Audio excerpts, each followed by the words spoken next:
Vice-champion de France SX1 l'année dernière, vice-champion de France MX2 cette année. C'est assez compliqué, Soupe, de vous suivre. D'autant plus qu'en plus de ça, vous êtes allé faire un tour sur l'Enduro, je crois, le week-end dernier. Ça va, vous êtes bien remis?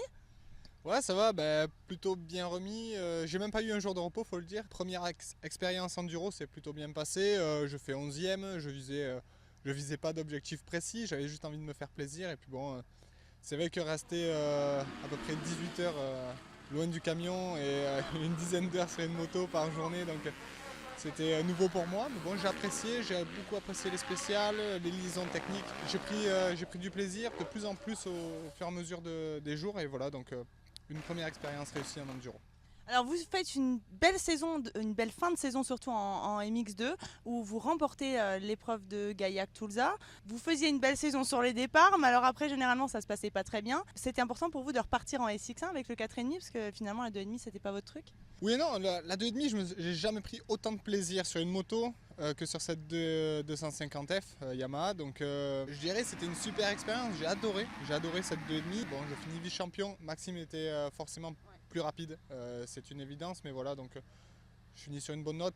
L'objectif cette année, ça va être de gagner parce que vous avez sauvé votre titre de vice-champion l'année dernière, vraiment sur le fil à Grenoble, hein. C'était pas évident, hein.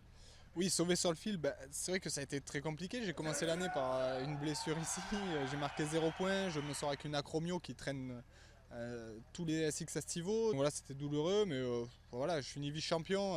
L'important c'était de sauver cette place finalement à la dernière soirée. Cette année, j'arrive avec d'autres objectifs, c'est vraiment marquer des gros points toute l'année. Je m'étais peut-être trop basé sur les années précédentes l'année dernière, du coup j'étais arrivé, je voulais gagner absolument. Et cette année, on va plus se baser sur marquer des gros points, faire un championnat régulier, là, jouer un peu à la Fabien Histoire qui a eu ses titres grâce à ça, à sa régularité, donc on verra bien. Votre casque est absolument superbe, comme d'habitude. On l'a volontairement mis du côté du 514, votre ami qui a eu un accident l'année dernière, c'était à Genève, Romain Berthomé. Qu'est-ce que vous pouvez nous dire sur sa santé aujourd'hui? Il est dans un centre à Avignon, et là, il évolue vraiment à vitesse grand V, ça fait un bien fou de le voir. J'y vais le voir 1 à 2 fois par semaine. Là, je sais que ce week-end, il n'y a pas son papa et sa maman proches de lui, donc dès la fin de la finale à Estillac, je pars vite le rejoindre parce que samedi, on a prévu un gros goûter. Donc ça prouve que les choses vont bien, il va avoir des droits de sortie, il court et il marche plus vite que nous maintenant, donc c'est vrai que son rythme de marche évolue à une vitesse folle. Et voilà, maintenant, pour vous dire, on a prévu des boules de pétanque et tout pour samedi, donc ça prouve que vraiment ça va bien. On comprend maintenant 98% de ce qu'il dit.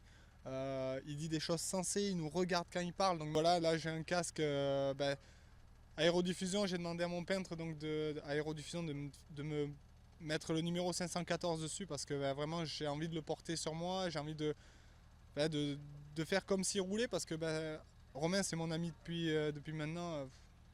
J'ai fait mon premier podium à ses côtés pour dire tout, c'est en 98, pour la première course, j'ai fait mon premier podium à ses côtés. Et voilà, donc ça fait longtemps qu'on se connaît, ça me fait plaisir de le porter sur mon casque. Merci Cédric pour ces nouvelles encourageantes. Rendez-vous ce soir pour les chronos.